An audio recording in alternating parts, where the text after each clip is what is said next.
21, 23, 24. Okay, Mom, I'll be waiting outside when you arrive. Be safe, and I love you. As I continue to sit in this traffic jam, the back pain and tension in my shoulder only gets worse. In less than 12 hours, I've gone from happy to mad, and now I'm feeling real sad. I finally arrived at home before I could say, it's time to come home. I warm up some water and have a cup of tea, only to realize I drank the last cup last week. Now I'm beyond mad. I'm mad as hell. I slammed my shoes on and decided to run to the store to get some more tea, only to find that the express lane is not open and only 2 lanes are open to shopping center. And damn, it's Thursday night. $10 off coupon. The lady in front of me turns and smiles at me, but I'm not feeling like smiling. In an effort to jump the line, I give her a fake smile. But Miss Thing turns back around and starts loading her 100 items on the conveyor belt. I close my eyes and silently say, "Woosah." After being in the shopping stage for 35 minutes too long, I make my way back home and prepare to make my tea. Now I can relax and calm down because I'm starting to get madder and even depressed. Hate when this time comes because my emotions are just so out of whack. And just as I start to calm down and say, you only have a few days left, that damn happy period commercial comes on. That's that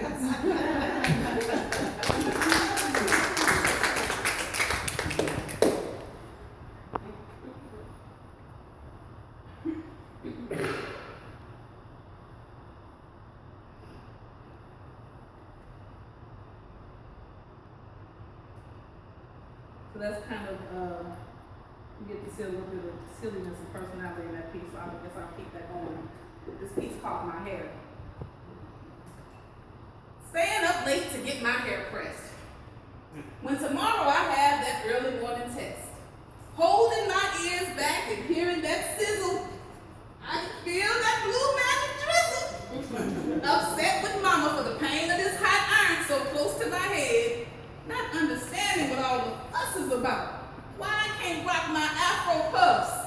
Why I can't be who God made me to be. And then it went from depressed and cold to dark and lovely. The dark and lovely that left scars and pain. And it never even did the job of straightening these roots. When all I wanted was to accept the roots from which I came. Who are you to blame? Blame me for being aware and not moved by the tactics and scare? And not ashamed of who I am. After the years of conditioning, I became that one who wore all the weed to disguise who she was, the layers of tracks that fell down my back. But then I started to seek the truth. It became clear and evident that these products were damaging. My hair was continuing to fall out. It felt dead, and when I touched it, there was a story. Wondering why I had chosen to murder the very strands that were on my head. Could I be committed for such a violent and brutal attack? And when would the repercussions of my decisions come back to haunt me? Would I be accused of attempted murder in the first degree? Who would be the judge and jury of this tragedy? The hair that I failed since the very beginning, how I've changed the coils and the patterns and flows of the beautiful hair that laid upon my head, and hearing the news that my ends were dead. I like that.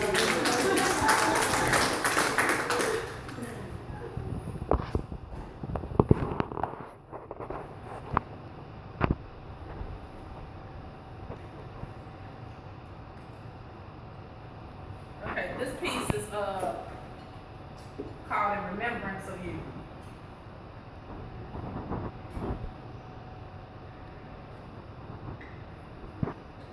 Gasping for air and holding my chest as the pain is too much to bear. As I watch this generation lose the values of those before us. The rights and privileges we have were intensely fought for, and blood was shed for the basic rights we all have now. So it's particularly perplexing to me that as a society we continue to sit complacent while heartless and heinous acts of violence are committed against our people, turning our heads and sticking our heads in the sand as if we are ostriches that refuse to see anything. And although it is your prerogative to live your life as you choose, we have an obligation as a people to keep our focus on forward-going and positive change. prevention and protection from those who don't respect life. We should all feel dismayed by the propensity of young people to act out violently without regard and with a great deal of disrespect, and it starts with each of us. Each of us had someone pray for us and mentor us, and we should be giving back as a whole. There should be a movement across the world for change. I'm talking about a change that prevents families from the hurt and pain from losing loved ones. Change that stops us from blaming the government's inability to get involved in our communities while we step up and change our own communities, block by block, person by person. These are the changes our ancestors fought for, and we must regain this momentum by starting now. And while it is apparent that some will undoubtedly sit on their hands and watch from the sidelines, you still have work to do. A work that is inherently inside of you. It is time to be deliberate in our steps and faithful in our works, and we can even be diplomatic in this approach by automatically praying to God and asking for deliverance. Now, let's say peace.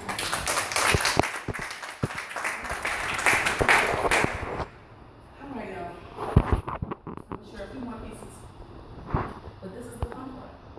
The book is $20. It's free. I don't come with the book, but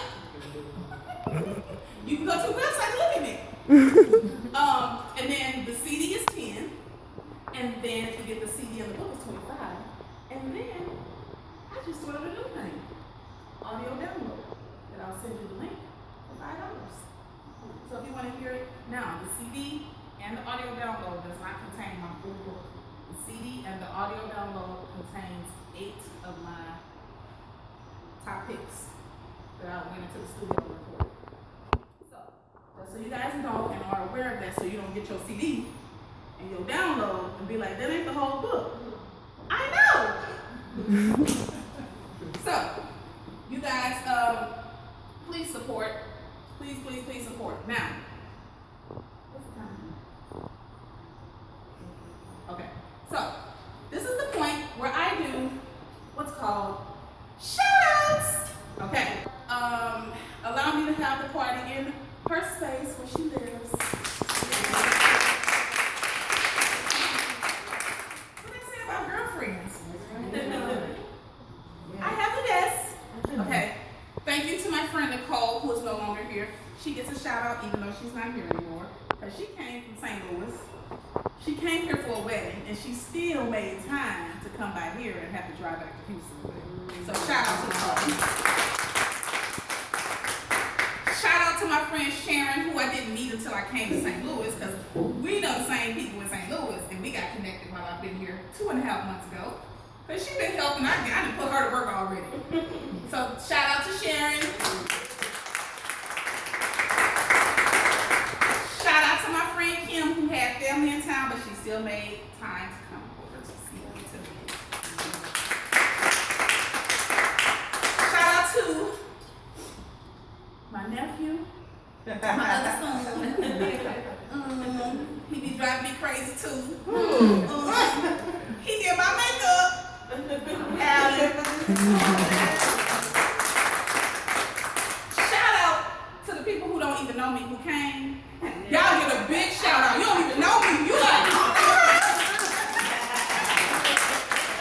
I'm just gonna go and just do this, okay? And I met these two ladies. They came to look at the apartment. Yeah, they came to look at the apartment earlier. I told them to come back, and they came back. Shout out to them. Shout out to Mr. Bobby in the back. Thank you, sweetie, for coming. And thank you for getting my CDs like I needed. I appreciate you. So, if I miss you, excuse me. I don't plan on missing anybody. I appreciate everybody and their love and support. So, I'm going to share a couple more pieces, and we're going to mingle. We're going to do some snacking. We're going to drink some wine, and y'all going to buy some books. So, here's the thing. Christmas is coming up. Some people in this room already purchased their books. Christmas is coming up. All kind of holidays are coming up. Birthdays are coming up. If you already bought a copy, buy another copy. Get it.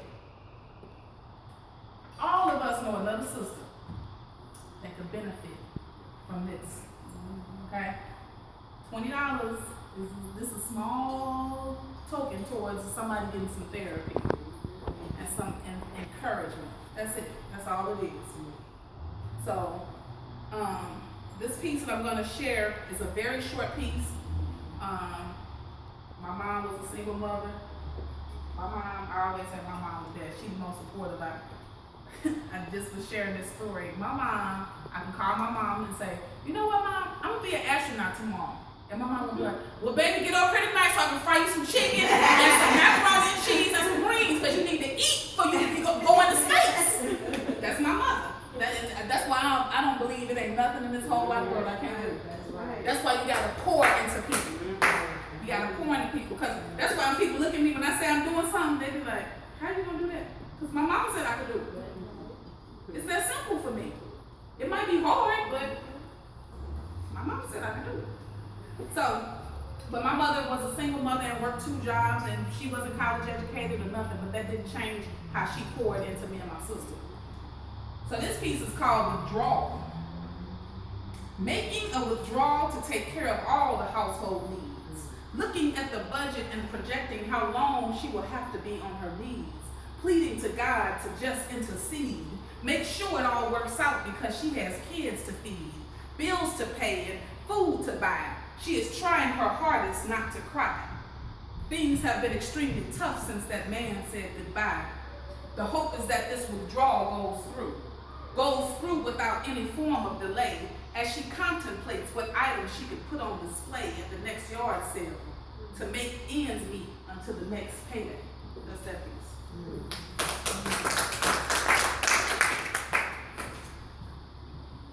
Mama's a bad. Nobody say.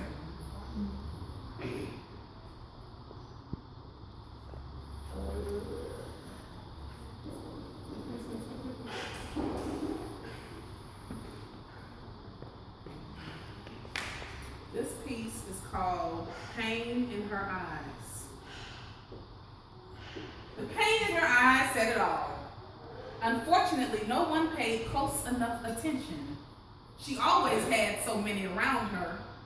People enjoyed the joy she evoked, but so many of them needed to be stroked, and eventually she felt choked, not willing to give so freely any longer, withholding more up front to see who really lasts, no longer looking at the past, accepting things and moving on, replacing negative thoughts with positive memories, believing and knowing we all have a history, being completely happy and not part of any misery, because it really is true, misery loves company.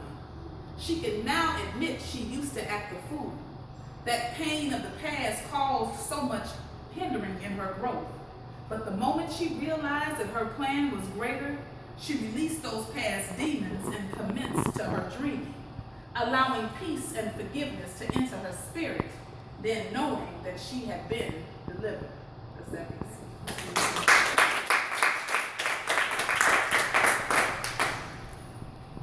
Y'all heard my testimony? Anybody hearing that? Telling all my business. Telling all my business. You ain't gotta go get the tabloids, I'm telling you. This piece is called Ingredients to Life. Step 1. Assemble love, grace, forgiveness, and hope. Step 2. Mix it together in one bowl and combine it to devote. Devote to creating a new and more positive life. It is simple to do when you've created a life with no strife. Step 3, increase your faith. It helps to motivate. Step 4, after assembling and mixing all ingredients, do not hesitate. It is time to move forward and create this new way. You have just been supplied with all the ingredients to go on your day today. This is a recipe you may share to show your loved ones you care. And the great thing is it can be achieved when followed. So lastly, fall on your knees and release that load. You will no longer feel like you will explode or even implode. This recipe will invoke peace, and you will have life's increase. That's that piece.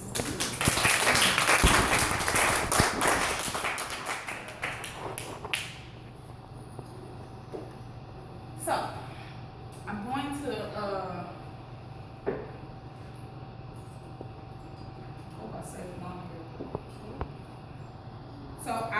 am writing 2 books right now that are going to be released in January of 2017. My second book is a second book of poetry.